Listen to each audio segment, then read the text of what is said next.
TIAA is on a mission. Why? Because 54% of Black Americans don't have enough savings to retire. So in collaboration with big-name artists like Wyclef Jean, TIAA released Paper Right, new music inspiring a new financial future.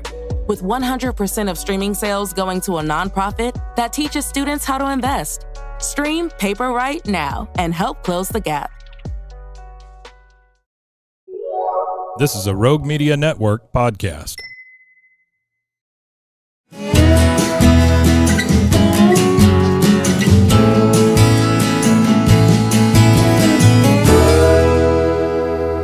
This is Central Texas Life with Ann Harder.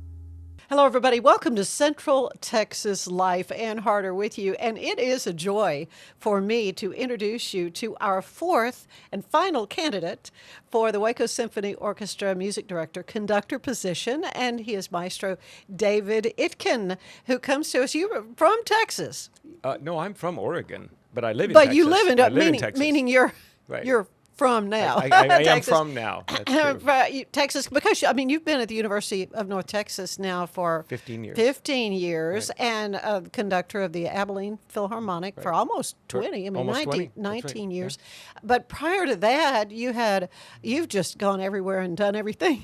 More than 1,000 performances and all over the world and the United States. So you've been in Waco, and it's been a whirlwind, I know, because we keep you very busy. Yes, very busy the last few days. Meeting a lot of people. And, oh, by the way, some rehearsals with the orchestra. So, what's your take on Waco, Ben? Well, I've been in Waco before, but only a few times, because actually my stepson went to Baylor. Oh, that's great. A little bit ago. He got his bachelor's and his MBA here. Mm-hmm. So I have been in and out of Baylor a number of times for that reason. And I've been here also to be on the campus and interface with the music faculty. Yes. Before I came here, judge the Baylor concerto competition. I was asked to judge, and that was a privilege and great fun to hear those students play just a year ago. Mm-hmm. And I was here once to hear Waco Symphony play. Oh, very good. Also, so I've been here a few times before this, but I've never been spent anywhere near this much time here. and my colleagues who live in Waco have told me many times they love living here, and that the town is much bigger and much more vibrant than one maybe might guess.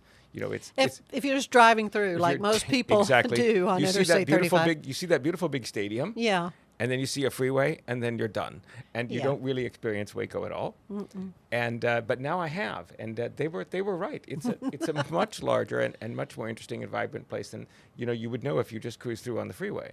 Oh well, we are glad. We're so happy to welcome you here, and it's just been a joy for me as a member of the selection committee to go through this process and get to visit with musicians of such stellar caliber, and yet with such different journeys, I guess, in a way. And so we'll be talking about the music that will be happening in the concert, and part of the process is the selection of those pieces, and we'll be talking about that. But first, I do want to know a little bit more about you. You are from Oregon, but right. So what kind of led you into the world of music? Did you always know you wanted to do this kind of work, or? I've thought about that a lot of times in my life. I've thought about, did I always know I was going to do this? But I have a funny memory, actually. And I was in music, as many people are, early in life. Yeah. In fact, I was doing professional work at 15. And Were you really? I was being paid to conduct when I was 16. Really? And so that's an odd kind part. of a prodigy. It's already an odd part of the journey. I guess it would be. And my journey's been different than many, many kind of more traditional path of many conductors. Mm-hmm. But I still remember that even while I was involved in music at nighttime, in high school, but it was, of course, nighttime where the professional work happened. I remember my counselor in high school. I was a junior, or maybe a senior, and she said, so, what are you thinking of doing next? And I remember so clearly saying, I'm thinking about law school. Okay. But why? Why would I have said that? So, but you hadn't, it just sort of came out. It sort of came out of my mouth, right? And I think it was because I think that if I said, well, you know what I already do, I'm kind of in this world. Right. I'm sort of you already were, have my toes in the professional music making world. Yeah. And I think that's what I'm going to do. I think that I thought, isn't this it's funny how we are when we're kids? Yeah. I think I thought I'd be laughed at. Oh. I think I thought I wouldn't It would be taken be odd. That it would be, well, that's for real stars. That's not for you. Right. You're doing good, David, but come on, get serious. And I think that's why I said it in hindsight. But and weirdly enough, I actually did go to law school, but when I was 40. Did you really? I went to law school, but that's a whole. We don't need to talk about that. I actually went to law school for fun, not to be a lawyer, and I had a blast. But that was not. That's a whole different thing. That's what my middle son has started law school at age 40 because he always wanted to do it. Well, that's so amazing. So funny. Well, I hope he enjoys it as much as I did. I think he thrilled. Really, and I learned is. a ton that actually served me in my musical career in certain ways. I'll bet. So that's actually been helpful, and I loved learning about the law. It was just, and I got to enjoy it because my colleagues, who were all 15 years younger than me, couldn't really enjoy it because they were so stressed out. And that's exactly what Joel is finding. Right. So anyway, but that's yes. true. So back in high school, I did have my toes dipped in that world, and got my first opportunities to conduct sort of semi-professionally. It was in Broadway musicals, right? On the West Coast, not on Broadway, but I was conducting for Broadway shows when I was 16. Oh, they travel all over the country, Right, so 16, of course, yeah. 16 and 17 years old. Did you have a favorite show? Oh, I have so many favorite shows. I love Broadway shows, and it's one of the reasons I love doing Pops concerts with orchestra, because a lot of that repertoire is from Broadway. Sure. And because it's kind of the music where I grew up, I came to serious music a little bit later. Oh. And so because that's the music I grew up with as a pit musician and as a conductor, it's near and dear to my heart, and that's one of the reasons I love doing symphonic Pops concerts. Well, I got to see you at the Symphony Council brunch that we always have, visit with the conductor, and then you tell us about the selections we'll be hearing at the concert. And there was a keyboard set up for you, and you were using that. So did you start out with piano? What other instruments do you do? Is that... I started out with piano and percussion at roughly the same time. I was about 7, probably kind of a normal age. Oh, a 7-year-old practicing drums. That had to be... Yeah, my parents loved that, as you can imagine. And then I actually was in some rock bands as a drummer. Were you really? Not too long after that, junior high and high school. Sure. And then in high school, They always need a drummer. Well, thank goodness. I picked up the trumpet also in high school. After that, I played the violin for a while, though I really only played the violin just as function to help my conducting career. Exactly, and I have learned, they have their marks that have to be put on the music for the bow. Most people don't think about. Right. But yeah, the strings are pretty crucial. Pretty crucial, and it's important that conductors have a good functional understanding of how everything works, even if we're not players at the level of the people in the orchestra. We need to understand all these different things. So it's important that we play something in all these different areas at some point in our lives. So, and also I was a singer for quite some time. Really? I was actually made my living as a singer and as a singing teacher at one point. This is a bit ago. Oh my goodness. So there was all of that at some point or other. That is just fascinating. I mean, so well-rounded in your musical experiences. I mean, but again, it's the conductor that kind of pulls it all together. Yes. When you're, I know you've conducted operas and choral things and all that sort of thing, and so it's important that you understand the process of your performers and everything. Right, and having been a singer for some years is really, really fantastically helpful when I work with singers, because they know that I understand them and I understand their problems. Yeah. And a lot of conductors who have never sung or who haven't spent enough time with singers think they're just human instruments. They're just, it's like a clarinet, but there's a human being attached to it. Yeah. And it's not like that at all. No. Because what they do is incredibly difficult and very different from what instrumentalists do. And they do it in a different way, and they think differently about it. Yeah, and it can catch a cold. And and that's, boy, did you ever hit it on the head, is, the clarinetist can catch a cold, but the clarinet can't catch a cold. Exactly. And the clarinet doesn't get the adrenaline or the emotions of the person who's had a bad day. Yeah. The player may have had a bad day, but the clarinet didn't have a bad day. Yeah. So the clarinetist, if they can tune it out, the instrument still functions. When a singer has had a bad day, for whatever reason, all those emotions are right up right up there. Oh, yeah. And flooding that instrument, and it's very, very difficult for them. And Yeah. it's a tough life. Singers have a tough life because of this emotional and physical connection to the instrument that they carry around with them 24/7. Yeah, I've never heard it stated quite as beautifully, but yeah, that's exactly right. I mean, it's neat. It's neat to hear that aspect of your background. But so let's go ahead and start talking about the actual concert. I know part of the process in our candidate search has been for you to conduct a selected piece that's already been pre-programmed. All four of you have had that part of the component, and then you program around that to give a sense of what you think a Waco audience is going to love. And so let's talk about the concert that you've been preparing for this week. It's going to start off with Bonecos de Olinda. with a new Right. modern Right. modern piece. Yeah, Right. yeah. Well, it's I mean, we're going to be careful about the word modern because that turns some people off. But yes, it is a new piece for sure. Yeah. Clarice Assad is a living an African American, a Brazilian American composer, and she wrote this piece, Bonecos de Olinda, about Carnival in northeastern Brazil. In Brazil, and her impressions, because from her childhood, of this event where they carry these gigantic puppets, the bonecos, and they carry them in the streets in a kind of a parade. Yeah, we've seen pictures, of that. And she writes this music that also she takes the musical ideas in the piece from the street music that is heard called maracatu, and it's played along with this festival, and there would be roving bands of players and street drummers, and all of this lively rhythmic sense of the Brazilian music comes into the orchestra for this fairly short piece called Bonecos de Olinda. Yeah. I'll bet the musicians are having fun. Yes, with that. it's actually actually quite tricky, but I think they are having fun. Yeah, Yes. yeah, good. And I was fascinated to hear you're going to do a Strauss work, and it's centered around Don Juan, but a totally different take on Don Juan, Yes. and you have invited a narrator. Right. For this. So, yeah, tell us about that. This is a unique element that, of course, Richard Strauss's Don Juan, his tone poem, often played, fantastic, extremely difficult piece. It's actually on all string auditions. Why is it so difficult? Because the way Strauss writes for orchestra is hard. It's extremely notey, it's extremely technical.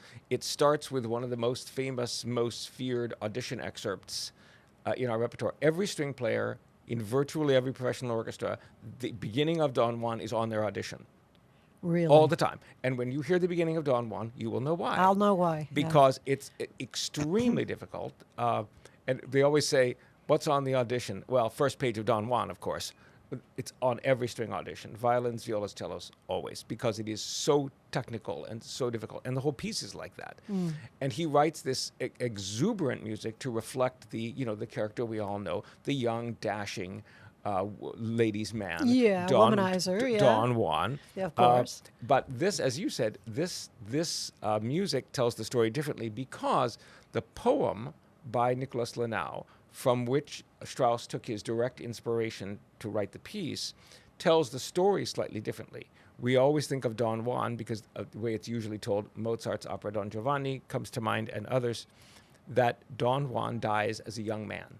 He dies by violence, usually at the hands of somebody to whom he's done wrong, or the father, or boyfriend or husband of someone he's done wrong. Right. And he always dies young, and that's a central point of central element of the story in its many, many retellings. But in Nicholas Lenau's poem, he doesn't die young, and the poem is Don Juan speaking from the perspective of an old man, looking back on his, what shall we say, adventures, and reminiscing with a certain level of joy, but also with a great deal of regret, and mostly with remorse with sadness about the fact that the worst possible thing has happened to him, which is not to die, but to not die.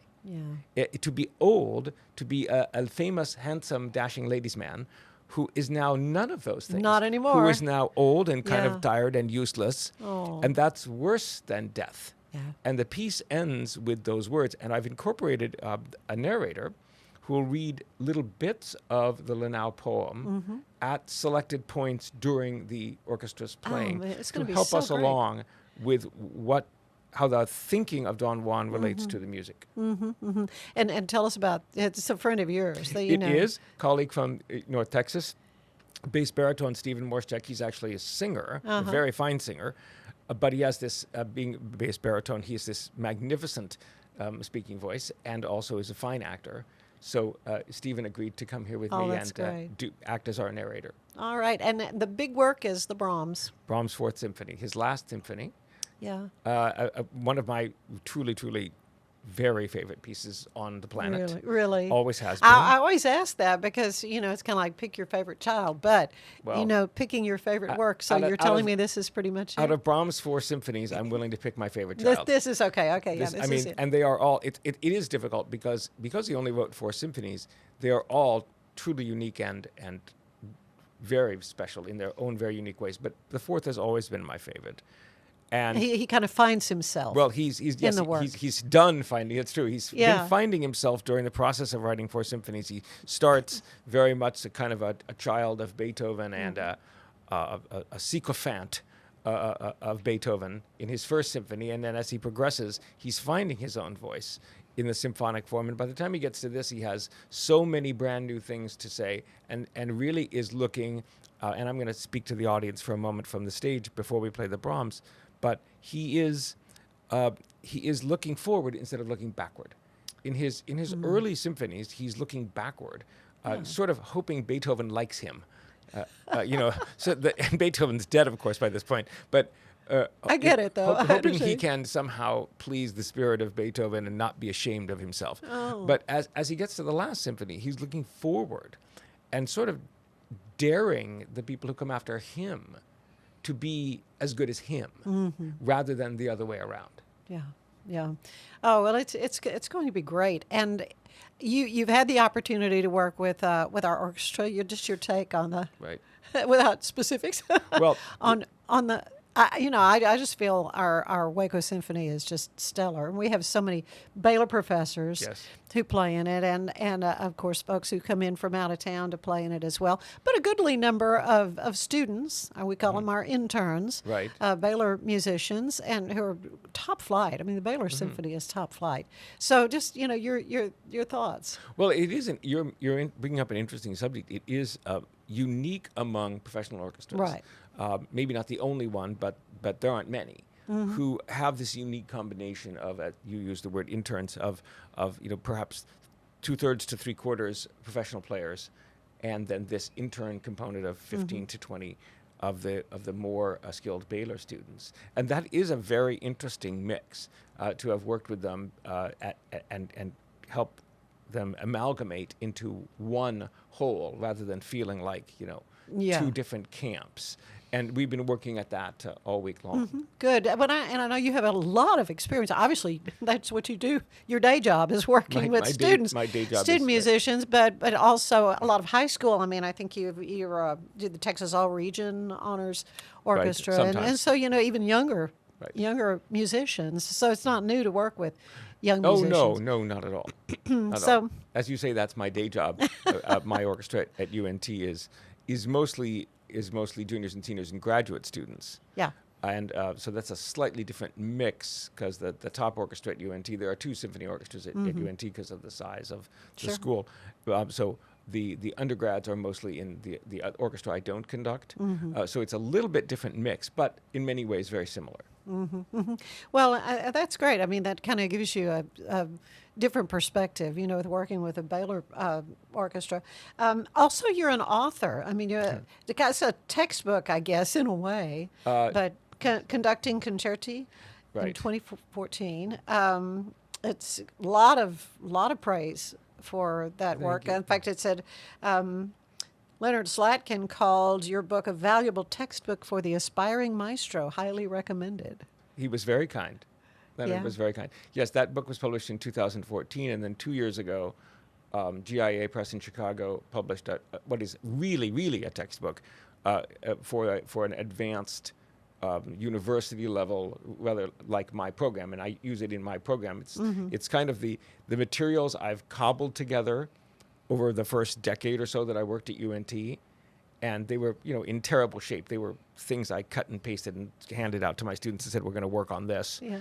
And one of my students finally said, well, why don't you put this in some form that is not such a mess? and That's a good idea. And he was right. And so that, together with other materials that needed to go with it if it was going to be out in the public, became this thing called the Conductor's Craft. Yeah, awesome. That is so neat that you have done all that. Well, it's been a delight to get to hear, what you think about the music, and is there like a dream concert program? Well, if you were just going to say this would be my favorite program to do, what would be on it? That now you say you love pops, and of course, that's. But now you really are on to pick your favorite child. You really are. Yeah. I've been asked many times, what's your favorite piece of music? And I someday I'm going to come up with a good answer to that question. I don't have one because honestly, and this sounds so incredibly false what I'm about to say, but it actually is true. And not only is it true, but it has to be true, which is that the most important pieces of music in the universe are the ones in front of me. Yeah. And that's really true. This week That's it's true. the Assad and Strauss and Brahms. And Brahms, yeah. And I can't imagine what another program even looks like. But by Yeah. next week I will. Yeah. Because I'll be off to different repertoire.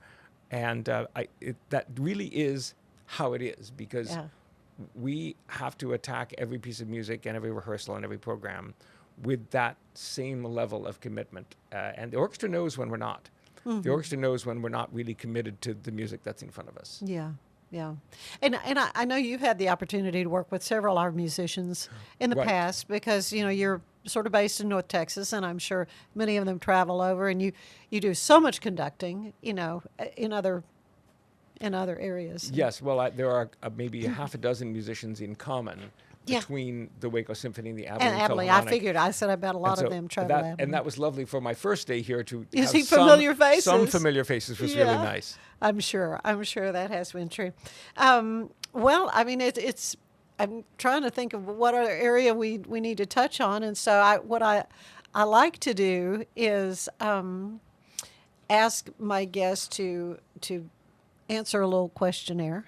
Okay, I'll try. All right, it's similar to the one that the late great James Lipton would use on Inside the Actors Studio. So this is my take on it. And I love that show. Okay, I know. I missed that. I love just him. That was so. Oh shoot! I should have been paying more attention now because I could guess what they are. If Yeah. I'd be thinking. All right, okay, all right. What is your favorite word? My favorite word? Wow. What is my favorite word? Us. That's great. I have all my guests in the last 3 years. I've never heard that. I love that though, and especially as a conductor, it is. You're the guy we're seeing, the backup, but it is an us that is bringing the final product. What we do is an us thing. It's not a me thing. It's definitely. All right. Thank you. What is your least favorite word? Oh, that one's easy because I just answered the question. It's I. Oh, okay. It's absolutely my least favorite word. In spite of the fact that what we do tends to focus attention on us, I'm actually very private, and this part's fun for me. I don't. Lots of people who are very private hate this or being on TV or giving a speech. I don't hate those things at all. I love them. Oh, that's good. Partly because I grew up in the theater and my dad was an actor, and so that singer, performer. You've done it all. That all feels very natural to me. But the idea that the music is about me is fantastically false, and it's what our conducting culture has become. And I try to do my little bit, not much, but I do my bit every day to fight that. Oh, that's what music has become. What turns you on creatively, spiritually, or emotionally? Oh, in spite of the fact that I'm a very private person and I don't really consider myself a people person, I don't know why that is, but I don't. I like quiet and I like private time. Right. It is, in fact, doing this with people. And I think one of the many reasons that I ended up a conductor and not a pianist and not a singer, I was not a singer because I wasn't as good as my colleagues, but is because it is something done with people. Yeah. So what turns me on is the doing with people. I love study, and a lot of our job as conductors is done in a closed room with nobody else there and no other stimulus because we have to study. A lot of our life is not in the room with musicians. It's study. Correct. Oh, yes, right. But what really turns me on about the thing is the people, is projects, and especially unique projects with people and with new colleagues. Yeah. Again, a reference to the us. Yes.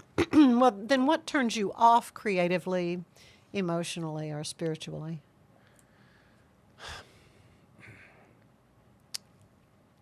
I don't like the end of things.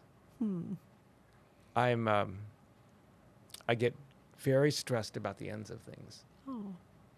And that's all things, whether that's family, it's music, it's this or that. Yeah. Oh, interesting. What sound do you love the most? I love asking that of a conductor. Wow, what sound do I love the most? Wow, our whole universe is sound. That's wow. Is that now? You're back to my favorite child. What sound do I love the most? What sound do I love the most? No sound. Silence is my favorite sound, actually. Because it's funny because I'm working on a third book right now. It's headed to the publisher Oh, good. next week for first tearing apart and reviewing by them. And it begins with the words, silence is everything. And it's about music and how we make music. It's also, to a certain degree, a memoir, but it's also a book about how we make music. And it starts with the word silence is everything because that is our blank canvas. Just like a painter or a writer's blank page. When there's sound all the time, and it's very difficult in this world to get away from sound. Correct. When there's sound all the time, we never have a blank page. And we need to find silence, whether that's in our heads or in our hearts. We got to find silence because we can't start drawing until the page is empty. Yeah, right. Then what sound do you hate? Oh. Really bad French horn. I don't know. Oh, no. The problem is the list is too long. I hate loud cars, and I hate I hate machinery. Yeah. Cacophonous kind of sounds. Yeah, it's incredibly, and I sound like I'm a little snowflake, and I'm really not, but because I spend a lot of time walking my dog, and that's where I get quiet time. Yeah. And the more I walk my dog, the more sensitive I become to how noisy the universe is, even in a quiet neighborhood. And we live in a normal we live in Plano. It's a normal suburban area. It's not like I live next to on top of the freeway or something, but it's amazing how much noise there is. And I walk my dog early in the morning, about 6 o'clock, 6:30. You would think it would be quiet, wouldn't you? And it's the school bus that needs repair, by the way. Oh, I know. And squeaky it's the guys doing with the leaf blowers in somebody's lawn. And it's the guy who got his car supercharged, so it goes vroom vroom when it goes by me. That makes me a little nutty. Yeah. All that noise. Okay, got it. What other profession would you like to have tried? Well, you talked about law school. Oh, well, that would have been it. Lawyer. I would have been a lawyer and a judge. I could see you doing that. I can see you doing that for sure. What job? Or president, but it's just too complicated now. That's so very we're going to stick with complicated. lawyer and judge. Then what job do you know you do not want? Oh, it's funny you should say that because I know exactly what it is. Because I had a lovely tour of the Baylor Music School the other day with the dean, Gary Mortensen. Oh, yeah. And I said to him, I wouldn't do your job for all, because the people who are great administrators, yes, he here at Baylor, my dean at UNT, many others that I have met, I have so much respect for people who are really, really great administrators because I would be terrible at it. I would be terrible at it and I would hate it. And so the people who do it well, I really admire. I mean, early in my career, I taught junior high and high school for 1 year. Stars in your crown, my Oh friend. man, no, because I was really bad at it, and I am utterly unfit. You were all learning. Some of my professional colleagues who at some point in a conversation find out that I taught junior high and high school for 1 year, just kind of their eyes go Yeah, I buggy. know. And they go, wow, that had to be bad. And it was, but you take the job early on that you can get, of course. But you can make a big impact on a budding musician. But similarly, it has given me a lifelong appreciation for the people who do that and do it well and do it with a great heart and want to go to school every day. Yeah.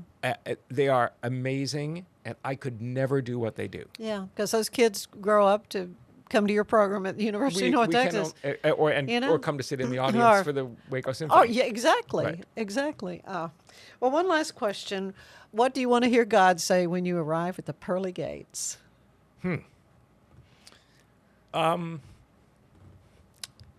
It was better than you thought. You did better than you think. That's great. Well, it has been a joy and a delight to visit with you, David Itkin.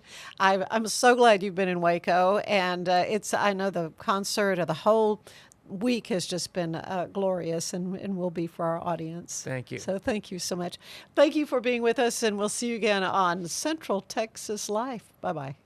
Central Texas Life with Ann Harder is part of the Rogue Media family. Be sure to check out our other shows at roguemedianetwork.com. Please rate this show 5 stars on iTunes, Spotify, YouTube, or anywhere you get your podcasts. Join us again soon for more Central Texas Life with Ann Harder.